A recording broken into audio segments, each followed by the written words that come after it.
Hi, it's Chantel here from Fiberific. This is one of my Stuff I Love videos. I do one every month at the end of each month, and I just talk about the things that I've found really positive or just that I've enjoyed throughout that month. It helps me to keep positive and, believe it or not, actually write a list throughout the month of all the different things that I would consider adding to this video. I know it sounds a little weird, but it just really helps me to focus on what has been a positive experience or just something that's made me smile. So let's get into it. The very first thing that happened this month was the Craft and Quilt Fair at the Brisbane Convention Centre at Southbank. I can never remember the name of that place. I go there all the time. Brisbane Convention and Exhibition Centre. Brisbane Convention, and it's BCEC, so something that means BCEC.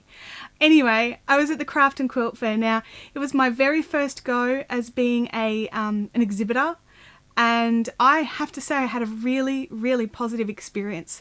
I had amazing neighbours. It was a little nerve-wracking because I was there on my own. I didn't have any sort of assistance or helper, but I had this amazing stall, Quilting by Fiona, that was next to me, and the girls in there were just fantastic. They made it so I could do little things like go to the bathroom, novel things that you can normally do, but when you're on your own you can't.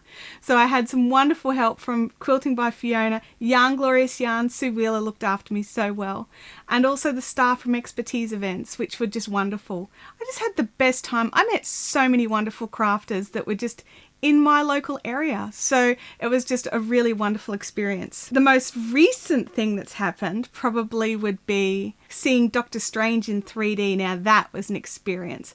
If you're a Marvel fan, or actually if you're just a movie fan, go and see Doctor Strange. It was such a good movie. I'm giving nothing away, and if you can, see it in 3D. Trust me, I'm not a 3D fan, but I really enjoyed this, and I can't imagine seeing it not in 3D. I had an interesting thing happen this month. It was the return of the yarn meter.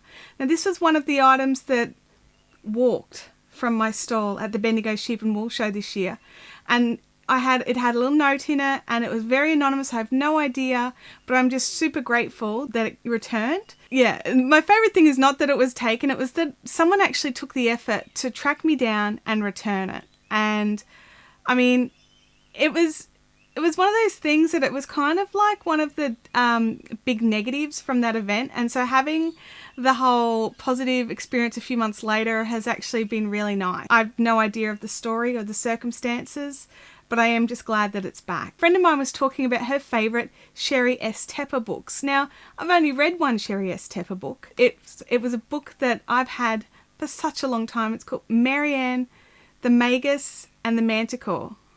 And it's a really, really thin book. I think it's only like 170 odd pages. It's more like a novella rather than a novel. So I reread it after she mentioned it, because it's one of those books that I have in the bookshelf that I just do every few years, kind of just reread, and I think I get something new out of it every time, and it's one of those really unusual books for that. Yeah, so I just really am glad that I reread that book, and I think that everyone should read that book. So it's wonderful. So I've pulled out The Magician. So I've started reading that again, and gosh, if I could give just one tip to authors and to publishers, is when books are really big, like The Magician. Now, I'm not saying it's not needed. It is needed. Like, it's a fantastic book. I've read it like 15 times already. But when you fall asleep reading that book and it hits you in the face, it really hurts, like, because it's big.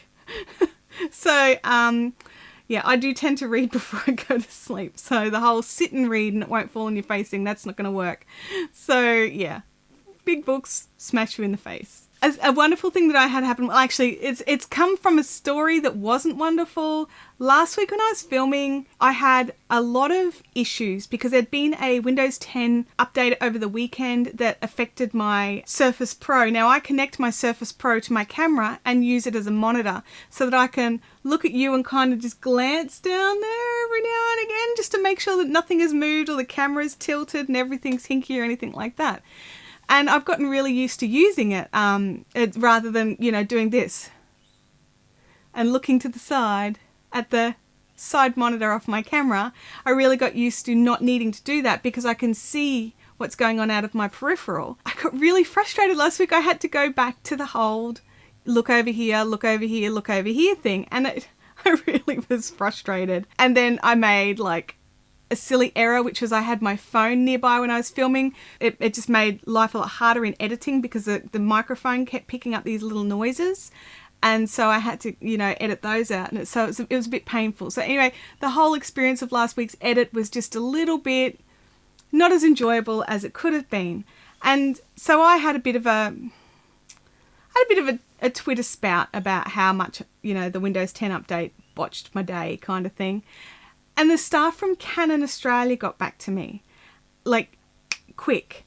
And within a couple of days, I was talking to a real person, and they were telling me exactly what I needed to do to install some new drivers and update the actual software that connects the Canon camera and my Windows Surface Pro. It worked exactly how he said. It was fantastic, and it was just so nice to have excellent customer service. Now, we all know what it's like to have bodgy customer service where you have to sit on hold for an hour and you have to wait and wait and wait. Well, this was so fast. I think I was on the phone for not even 10 minutes. So there was a couple of tweets backwards and forwards, and then 10 minutes on the phone.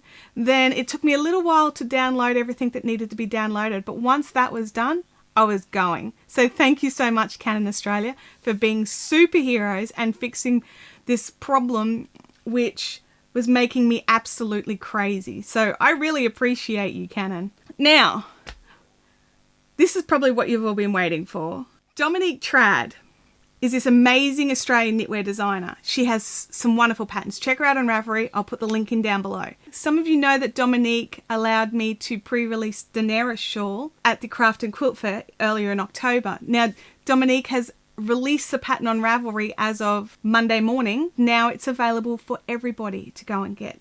In celebration of this, I'm giving away not one, but 2 complete kits. And by complete, I mean yarn, stitch markers, printed pattern, and a code for the Ravelry pattern so you can go and add it to your queue there. I literally have these 2 skeins of Pinwheel, which is the 90% merino, 10% silk. I have it in Colson and Tahiti. If you want to win one of these kits, you need to, firstly, like this video. Secondly, make sure you're a subscriber of Fiberific on YouTube, so click that subscribe button. And thirdly, you need to comment down below. So if you want to say, I would like to win Tahiti or I would like to win Colson, you go right ahead. But everyone who comments down below is in with a chance to win one of the kits. And I'll randomly choose a couple of people next Monday morning, because I film on Mondays, but I'll announce it on Tuesday. So have your fingers crossed. If you can't wait, I'll put a link in down below to the Ravelry pattern for the Daenerys shawl to go straight to Dominique's Ravelry store. See, I can't put words together. Words aren't working. I've had 3 coffees today. Thinking maybe 1 too many because words not working. Thank you for liking, commenting, and subscribing. I'll see you next time. Bye.